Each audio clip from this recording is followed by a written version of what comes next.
আসসালামু আলাইকুম। আজকে আমি চলে আসছি গোয়াল ঘরে মুরগি আর কবুতর দেখতে। বেশ কয়েকদিন হয়ে গেল আমি দেখতে আসিনি, তো ভাবলাম আজকে একটু দেখতে যাই আর আপনাদেরকেও দেখাই। এখন কিন্তু আমাদের মুরগির সংখ্যা অনেক বেড়ে গেছে। প্রথমে তো 6টা কিনছিল, এখন টোটাল 14টা হয়ে গেছে। আর 14টার মধ্যে আলহামদুলিল্লাহ একটা ডিম দিতেও শুরু করে দিছে। আর বাকিগুলার বয়স তো একটু কম, কিছুদিন সময় লাগবে হয়তো। আর এই যে আমার পিছে পিছে আমার কন্যাও চলে আসছে মুরগির ঘরের ভেতরে। তো মুরগিগুলাকে সারাদিন বেঁধেই রাখা হয়, বেঁধেই পোষা হবে, এগুলাকে ছাড়া হবে না। আর এই যে দেখেন আমাদের মুরগির ডিম 2 দিনে 2টা ডিম দিছে।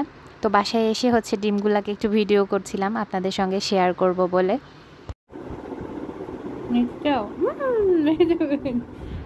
এখন চলে আসছি কবুতরের ঘরে। দেখতেই পাচ্ছেন কত সুন্দর করে কবুতরটা দোল খাচ্ছে। আর দুই পাশে 2টা হাঁড়ি টাঙিয়ে দেওয়া হয়েছে। তাদের হাঁড়ি অনেক পছন্দ, হাঁড়ি দখল করে নিয়ে নিয়ে 2টা কাপল বসে গেছে 2 হাঁড়িতে। মনে হচ্ছে কয়েকদিনের মধ্যে ইনশাল্লাহ ডিম দিবে, যেহেতু কবুতরগুলো অ্যাডাল্ট, খুব বেশি একটা সময় লাগবে না। এই যে দেখেন 2টা একসাথে ঢুকে আছে। তো আজকের ভিডিওটা এখানেই শেষ করছি। সবাই ভালো থাকবেন, সুস্থ থাকবেন। আমার পেজে যারা নতুন আছেন প্লিজ তারা ফলো দিতে ভুলবেন না। সবার সুস্বাস্থ্য কামনা করে আজকের মতো এখানেই বিদায় নিয়ে নিচ্ছি। আল্লাহ হাফেজ।